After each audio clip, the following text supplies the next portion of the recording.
Welcome back to Rainbow classes.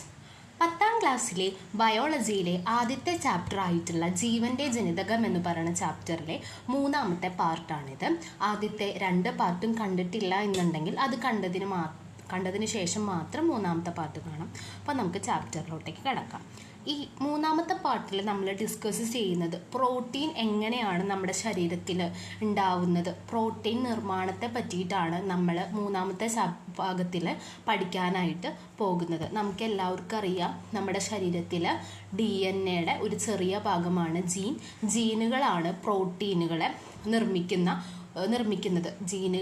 ജീനുകളാണ് പ്രോട്ടീനെ encode ചെയ്യുന്നത്. Protein ഉണ്ടാവാൻ വേണ്ടിയിട്ട് സഹായിക്കുന്ന ഒരു ഭാഗമാണ് ജീൻ എന്ന് വെച്ച് കഴിഞ്ഞ് കഴിഞ്ഞാൽ. അപ്പോൾ നമ്മുടെ ശരീരത്തിൽ വെച്ചിട്ട് എവിടെ വെച്ചിട്ടാണ് പിന്നെ എങ്ങനെയാണ് പ്രോട്ടീൻ ഉണ്ടാവുന്നതെന്നാണ് നമ്മൾ പഠിക്കാൻ പോകുന്നത്.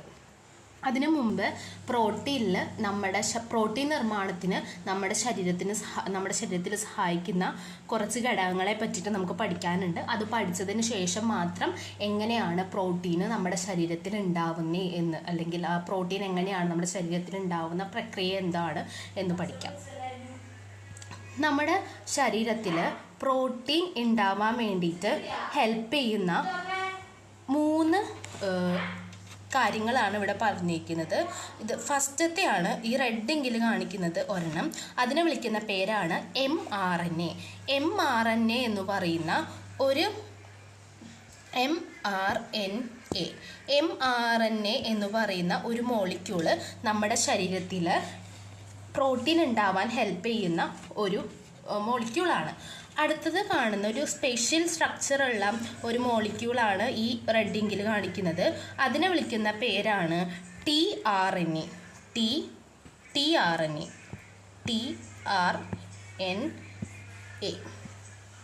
അപ്പോൾ നമ്മുടെ ശരീരത്തിൽ പ്രോട്ടീൻ ഉണ്ടാവാൻ ഹെൽപ്പ് ചെയ്യുന്ന ആദ്യത്തെ മോളിക്യൂളാണ് mRNA എന്ന് പറയുന്നത്.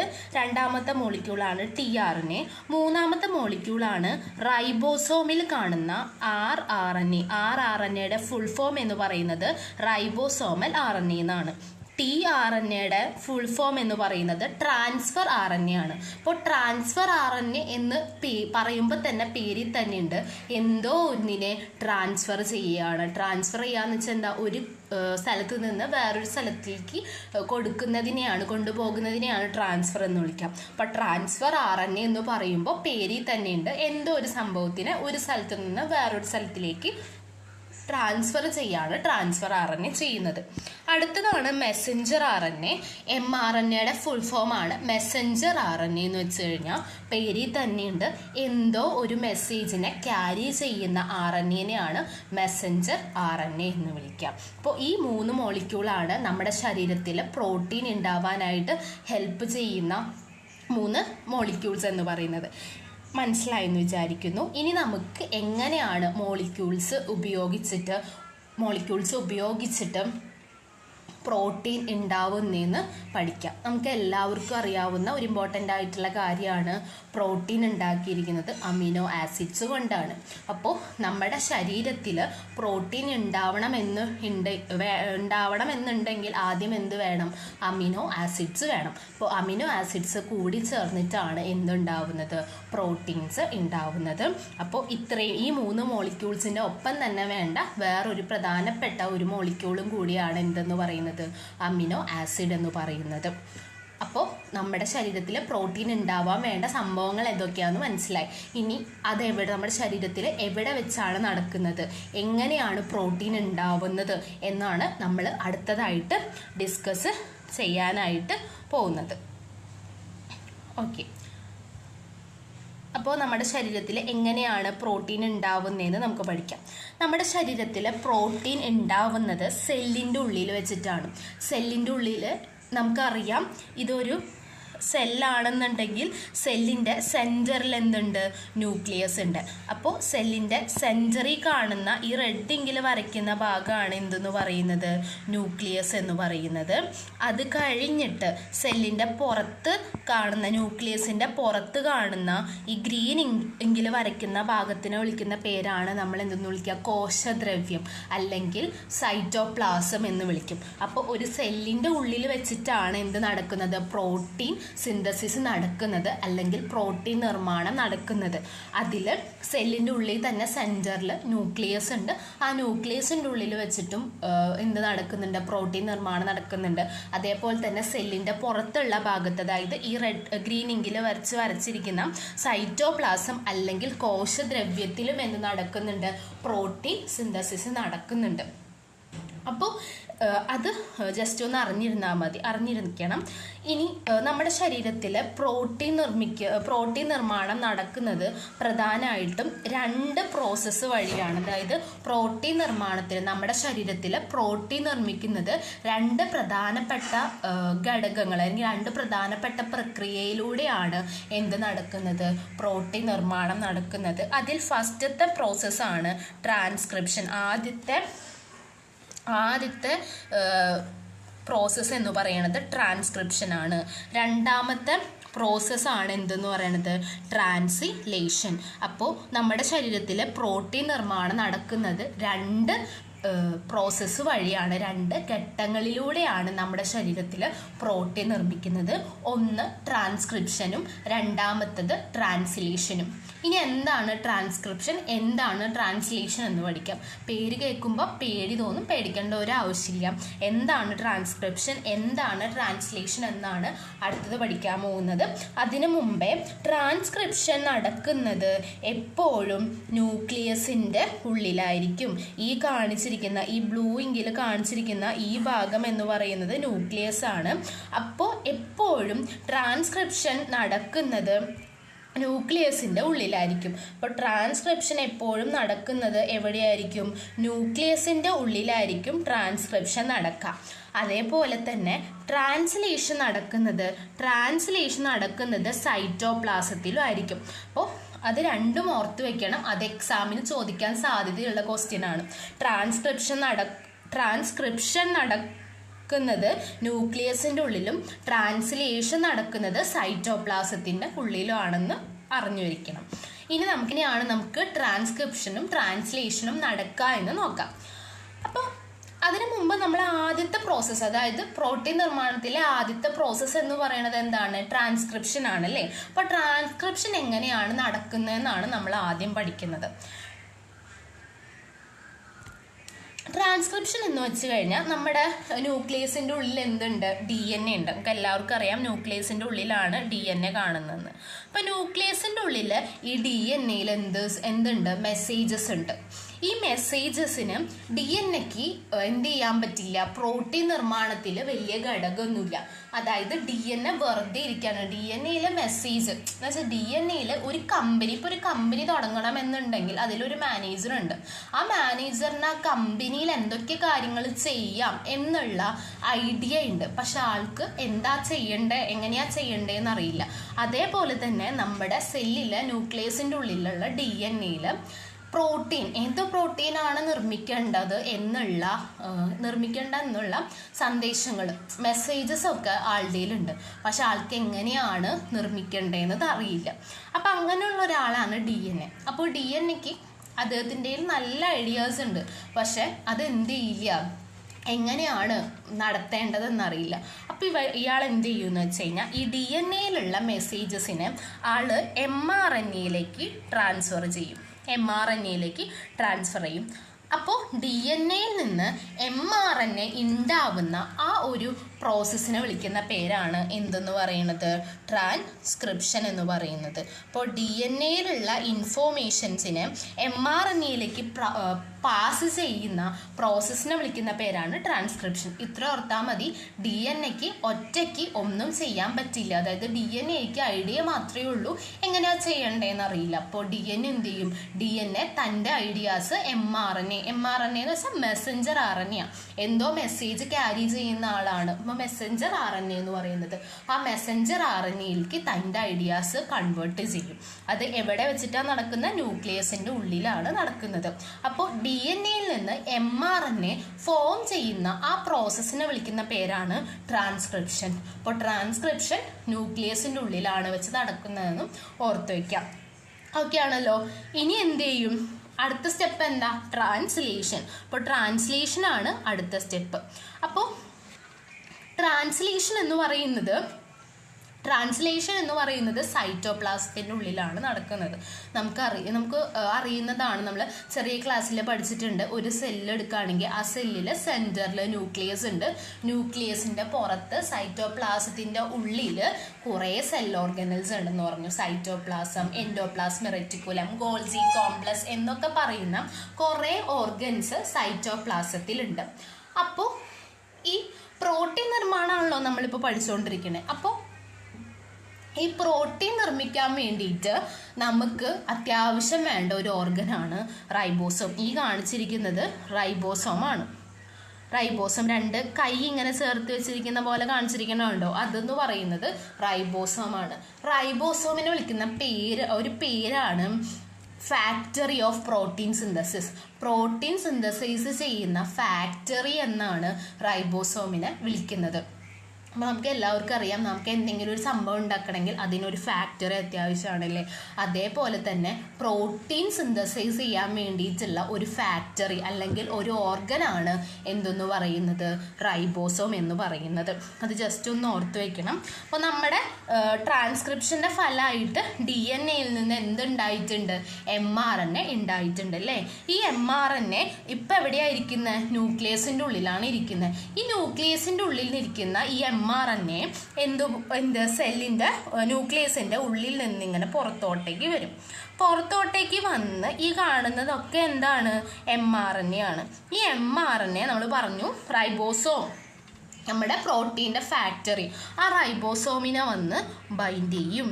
റൈബോസോമിനെ വന്ന് ബൈൻഡ് ചെയ്തു. നമുക്ക് റൈബോസോമിനെ വന്ന് എന്ത് ചെയ്തു, ഈ mRNA വന്ന് റൈബോസോമിനെ ബൈൻഡ് ചെയ്തു. നമുക്കിനി പ്രോട്ടീൻ ഉണ്ടാക്കണം എന്നുണ്ടെങ്കിൽ അവിടെ വെറുതെ ബൈൻഡ് ചെയ്തുകൊണ്ട് കാര്യമുണ്ടോ? പ്രോട്ടീൻ ഉണ്ടാക്കിയിരിക്കുന്നത് എന്തുകൊണ്ടാണ്, അമിനോ ആസിഡ് കൊണ്ടാണ് പ്രോട്ടീൻ ഉണ്ടാക്കിയിരിക്കുന്നത്. അപ്പോൾ അമിനോ ആസിഡും കൂടി വരണം. പക്ഷേ അമിനോ ആസിഡിന് ഒരു പ്രത്യേകതയുണ്ട്. അമിനോ ആസിഡ് ഒറ്റയ്ക്ക് വരാൻ അമിനോ ആസിഡിന് പറ്റില്ല. അമിനോ ആസിഡിനെ കൊണ്ടുവരാനുള്ള ഒരു മോളിക്യൂള് നമുക്ക് ആവശ്യമാണ്. അപ്പോൾ നമ്മൾ നേരത്തെ പഠിച്ച ഒരു മോളിക്യൂൾ ഉണ്ടല്ലോ, ട്രാൻസ്ഫർ RNA, tRNA എന്ന് പറയുന്ന മോളിക്യൂള്. ഈ tRNA എന്ന് പറയുന്ന മോളിക്യൂൾസ് പെട്ടെന്ന് ഇവിടേക്ക് വന്നിട്ട് ആരെ വരും, നമ്മുടെ അമിനോ ആസിഡ് ബസ് സ്റ്റോപ്പിൽ നിൽക്കുകയാണ്. ഈ ബസ് സ്റ്റോപ്പിൽ നിൽക്കുന്ന അമിനോ ആസിഡിനെ കൊണ്ട് ഈ ബ്ലൂ ഇങ്കിൽ കാണിച്ചിരിക്കുന്ന ബ്ലൂ ബോളിൽ കാണിച്ചിരിക്കുന്ന ഭാഗം കണ്ടോ, ആ ഭാഗമാണെന്ന് പറയുന്നത് എന്ത്, അമിനോ ആസിഡ് എന്ന് പറയുന്നത്. അപ്പോൾ ഈ അമിനോ ആസിഡ് നമ്മളെ ബസ് സ്റ്റോപ്പിൽ നിൽക്കുന്ന അമിനോ ആസിഡിനെ ഈ tRNA ബസ്സാണെന്ന് ഓർത്ത് വെച്ചാൽ മതി. tRNA എന്ന് പറയുന്ന ബസ് അമിനോ ആസിഡിൻ്റെ അടുത്തോട്ടേക്ക് വന്ന് അമിനോ ആസിഡ് എന്ത് ചെയ്യുക, ബസ്സിൽ കയറി ട്രാവൽ ചെയ്ത് നമ്മുടെ അവിടെ എത്തി, റൈബോസോമിലെത്തി. ഈ റൈബോസോമിൽ വന്ന് ബൈൻഡ് ചെയ്യും. അടുത്ത ഇനി എന്ത് ചെയ്യും, ഈ tRNA അടുത്ത അമിനോ ആസിഡിനെ കൊണ്ടുവരും. അടുത്ത അമിനോ ആസിഡിനെ വീണ്ടും വന്ന് ബൈൻഡ് ചെയ്ത് എന്ത് ചെയ്യും, ഒരു പ്രോട്ടീൻ മോളിക്യൂൾ ഉണ്ടാക്കും. അപ്പോൾ അമിനോ ആസിഡിൽ നിന്ന്, അതായത് mRNA-യിൽ നിന്ന് പ്രോട്ടീൻ ഉണ്ടാവുന്ന ആ പ്രോസസ്സിനെ വിളിക്കുന്ന പേരാണ് എന്തെന്ന് പറയണത്, ട്രാൻസ്ലേഷൻ. മനസ്സിലായല്ലോ. അപ്പോൾ DNA-യിൽ നിന്ന് mRNA ഉണ്ടാവുന്ന പ്രോസസ്സിനെ വിളിക്കുന്ന പേരാണ് ട്രാൻസ്ക്രിപ്ഷൻ. അതേപോലെ തന്നെ mRNA-യിൽ നിന്ന് പ്രോട്ടീൻ ഉണ്ടാവുന്ന പ്രോസസ്സിനെ വിളിക്കുന്ന പേരാണ് ട്രാൻസ്ലേഷൻ എന്ന് പറയുന്നത്. ട്രാൻസ്ക്രിപ്ഷൻ നടക്കുന്നത് ന്യൂക്ലിയസിൻ്റെ ഉള്ളിലും ട്രാൻസ്ലേഷൻ നടക്കുന്നത് സൈറ്റോപ്ലാസത്തിൻ്റെ ഉള്ളിലായിരിക്കും. ഓക്കെയാണ്, മനസ്സിലായെന്ന് വിചാരിക്കുന്നു. ഇനി നമുക്ക് പഠിക്കാനുള്ളത് എന്താണ് ട്രാൻസ്ക്രിപ്ഷൻ, എന്താണ് ട്രാൻസ്ലേഷൻ എന്ന് പറയുന്നത്. ടെസ്റ്റിൽ ഒരു സംഭവം കൊടുത്തിട്ടുണ്ട്, അത് ജസ്റ്റ് വായിച്ചു നോക്കാം. എന്താണ് ട്രാൻസ്ക്രിപ്ഷൻ എന്ന് വായിക്കാം. DNA-യിലെ ഒരു നിശ്ചിത ന്യൂക്ലിയോടൈഡ് ശ്രേണിയിൽ, അതായത് ന്യൂക്ലിയോടൈഡ് ശ്രേണി, അതായത് നമുക്കറിയാം ഇതാണ് എന്തെന്ന് പറയുന്നത്, ഒരു DNA എന്ന് പറയുന്നത്. ആ DNA-യിലെ ചെറിയൊരു ഭാഗത്തിനെയാണ് ജീൻ എന്ന് നമ്മൾ വിളിക്കുന്നത്. ആ ജീൻ എന്ന് പറയുന്നത് ഈ ഒരു DNA-യുടെ ചെറിയൊരു ഭാഗം കുറേ ന്യൂക്ലിയോടൈഡ് കൊണ്ട് ഉണ്ടാക്കിയിരിക്കുന്നതായിരിക്കില്ലേ. ആ ന്യൂക്ലിയോടൈഡിൻ്റെ ശ്രേണി എന്ന് വെച്ച് കഴിഞ്ഞാൽ ജീൻ എന്ന് തന്നെയാണ് അവിടെ ഉദ്ദേശിക്കുന്നത്. മനസ്സിലാക്കിയാൽ മതി, കൺഫ്യൂഷൻ അടിക്കണ്ട. അപ്പോൾ ഡി എൻ എയിലെ നിശ്ചിത ന്യൂക്ലിയോടൈഡുകളുടെ ശ്രേണിയിൽ, അതായത് ജീനിൽ നിന്ന് വിവിധ എൻസൈമുകളുടെ സഹായത്താൽ mRNA, അതായത് മെസ്സഞ്ചർ RNA രൂപപ്പെടുന്നു. അപ്പോൾ ഡി എൻ എയിൽ നിന്ന് മെസ്സഞ്ചർ RNA, അതായത് mRNA ഫോം ചെയ്യുന്ന ആ പ്രോസസ്സിനെ വിളിക്കുന്ന പേരാണ് എന്തെന്ന് പറയണത് ട്രാൻസ്ക്രിപ്ഷൻ എന്ന് വിളിക്കുന്നത്. mRNAയിൽ പ്രോട്ടീൻ നിർമ്മിക്കുന്നതിനുള്ള സന്ദേശം അടങ്ങിയിരിക്കുന്നു.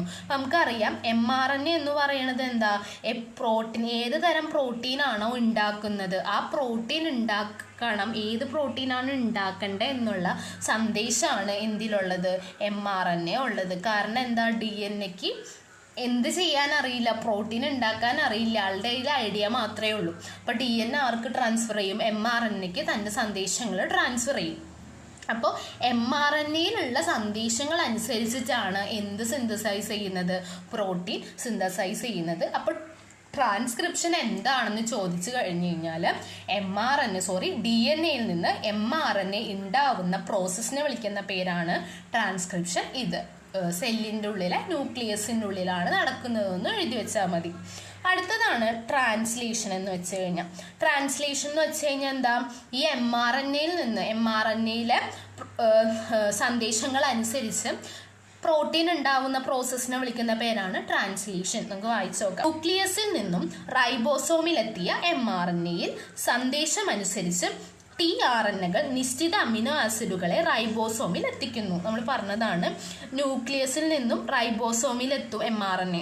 നേരത്തെ പഠിച്ച പോലെ തന്നെ, അതായത് ഇപ്പോൾ mRNA ഫോം ചെയ്തു, ഈ mRNA ന്യൂക്ലിയസിൻ്റെ പുറത്തോട്ടേക്ക് വന്നു. ഈ mRNA ആരായിട്ട് ബൈൻഡ് ചെയ്യും, റൈബോസോമായിട്ട് ബൈൻഡ് ചെയ്തു. കണ്ടോ, റൈബോസോമായിട്ട് ബൈൻഡ് ചെയ്തു. അതാണ് ഇവിടെ പറഞ്ഞിരിക്കുന്നത്. ന്യൂക്ലിയസിൽ നിന്നും റൈബോസോമിലെത്തിയ mRNA-യിലെ സന്ദേശം അനുസരിച്ച് tRNA-കൾ നിശ്ചിത അമിനോ ആസിഡുകളെ റൈബോസോമിൽ എത്തിക്കുന്നു. ഇനി എന്ത് ചെയ്യും, ഈ mRNA-യിൽ ഏത് പ്രോട്ടീനാണോ ഉണ്ടാക്കേണ്ടത് എന്നുള്ള സന്ദേശമുണ്ട്. ആ സന്ദേശം അനുസരിച്ചിട്ട് tRNA, ട്രാൻസ്ഫർ RNA ആരെ കൊണ്ടുവരും, ബസ് സ്റ്റോപ്പിൽ നിൽക്കുന്ന നമ്മുടെ അമിനോ ആസിഡിനെ കൊണ്ടുവരും അല്ലേ. അമിനോ ആസിഡ് ആണ് ഏത് തരത്തിലുള്ള പ്രോട്ടീൻ ഉണ്ടാവണം എന്ന് നിശ്ചയിക്കുന്നത്. കാരണം different type of amino acids ഉണ്ട്. അപ്പോൾ നമുക്ക് ഏത് ടൈപ്പ് പ്രോട്ടീനാണ് ഉണ്ടാക്കേണ്ടത് എന്ന് mRNA നമ്മുടെ അടുത്ത് പറഞ്ഞുതരും. ആ mRNA എന്ത് ചെയ്യും, അമിനോ ആസിഡിനെ എവിടേക്ക് കൊണ്ടുവരും, റൈബോസോമിൻ്റെ അടുത്തേക്ക് കൊണ്ടുവരും. റൈബോസോമിൻ്റെ ഭാഗമായ rRNA, ഇവിടെ ഒരു rRNA എന്ന് പറയുന്ന ഒരു മോളിക്യൂൾ ഉണ്ട്. ഈ rRNA എന്ന് പറയുന്നത് റൈബോസോമിൽ കാണുന്ന ഒരു RNA ആണ് rRNA. ഈ rRNA-യുടെ പ്രവർത്തനത്താൽ അമിനോ ആസിഡുകൾ എന്ത് ചെയ്യും, കൂടിച്ചേർന്നിട്ട് പ്രോട്ടീനുകളും നിർമ്മിക്കും. അപ്പോൾ റൈബോസോമിൽ കാണുന്ന rRNA ആണ് ഈ അമിനോ ആസിഡ്സിനെ കൂട്ടിച്ചേർത്തിട്ട് എന്ത് ചെയ്യുന്നത്, പ്രോട്ടീൻസ് നിർമ്മിക്കുന്നത്. ഓക്കെ ആണല്ലോ. ഇനി ഇവിടെ ഒരു വർക്ക് ഷീറ്റ് പോലെ കൊടുത്തിട്ടുണ്ട്. ഈ വർക്ക് ഷീറ്റിൽ ഇത് ഏതൊക്കെ മോളിക്യൂൾസ് ആണ് എന്ന് നമ്മൾ പറയണം. ഇത് നമ്മൾ നേരത്തെ പറഞ്ഞ പോലെ തന്നെ ഇതെന്താണ്, mRNA ആണ്. ഇതെന്താണ്, tRNA, ട്രാൻസ്ഫർ RNA ആണ്. ഇനി ഇതിൻ്റെ സവിശേഷതകൾ എന്തൊക്കെയാണെന്നും കൂടി പഠിക്കണം. rRNA എന്ന് വെച്ച് കഴിഞ്ഞാൽ റൈബോസോമൽ RNA. എന്ന് വെച്ചാൽ എന്താ, റൈബോസോമുകളുടെ പ്രധാന ഘടകമാണ് റൈബോസോമൽ RNA. അമിനോ ആസിഡുകൾ തമ്മിലുള്ള ബോണ്ട് രൂപീകരണത്തിന് സഹായിക്കുന്നു. അതായത് അമിനോ ആസിഡുകൾ കൂട്ടിച്ചേർത്ത് പ്രോട്ടീൻ ഉണ്ടാവാൻ ഹെൽപ്പ് ചെയ്യുന്നത് ആരാണ്, ഈ rRNA ആണ്. ഇനി tRNA ആണ് ഈ കാണിച്ചിരിക്കുന്നത്. ഇത് tRNA ആണ്. അപ്പം tRNA എന്തിനാ ഹെൽപ്പ് ചെയ്യുന്നത്, അമിനോ ആസിഡ്സുകളെ റൈബോസോമിലേക്ക് എത്തിക്കാനായിട്ട് ഹെൽപ്പ് ചെയ്യുന്നതാണ് tRNA. അത് ഇവിടെ എഴുതിയാൽ മതി. ഇതെന്താണ്, mRNA എന്ന് വെച്ചാൽ DNA-യിലുള്ള സന്ദേശങ്ങളെ എവിടേക്ക് എത്തിക്കുന്നു, DNA-യിലുള്ള സന്ദേശങ്ങൾ റൈബോസോമിലേക്ക് എത്തിച്ച് പ്രോട്ടീൻ നിർമ്മാണത്തിന് സഹായിക്കുന്നതാണ് എന്തെന്ന് പറയുന്നത്, mRNA എന്ന് പറയുന്നത്. ഓക്കെ ആണെന്ന് വിചാരിക്കുന്നു. അപ്പോൾ ഇന്നത്തെ പോർഷൻ എന്ന് പറയുന്നത് ഇത്രയേ ഉള്ളൂ. പ്രോട്ടീൻ എങ്ങനെയാണ് നമ്മുടെ ശരീരത്തിൽ നിർമ്മിക്കുന്നത് എന്നുള്ള ഒരു പോർഷനാണ് നമ്മൾ ഇന്ന് പഠിച്ചത്. അപ്പോൾ മനസ്സിലായെന്ന് വിചാരിക്കുന്നു. നല്ലോണം ടെക്സ്റ്റ് ബുക്ക് വായിച്ച് നോക്കാം. നിങ്ങൾക്ക് വീഡിയോ കണ്ട് ചാനൽ ഇഷ്ടപ്പെടുകയാണെങ്കിൽ, മനസ്സിലാവുന്നുണ്ടെങ്കിൽ പ്ലീസ് ടു സബ്സ്ക്രൈബ്. നിങ്ങൾ സപ്പോർട്ടാണ് എനിക്ക് ഊർജ്ജം എന്ന് പറയുന്നത് അടുത്ത വീഡിയോസ് ഇടാനായിട്ട്. അപ്പം നിങ്ങളുടെ സപ്പോർട്ട് പ്രതീക്ഷിക്കുന്നു. And thank you.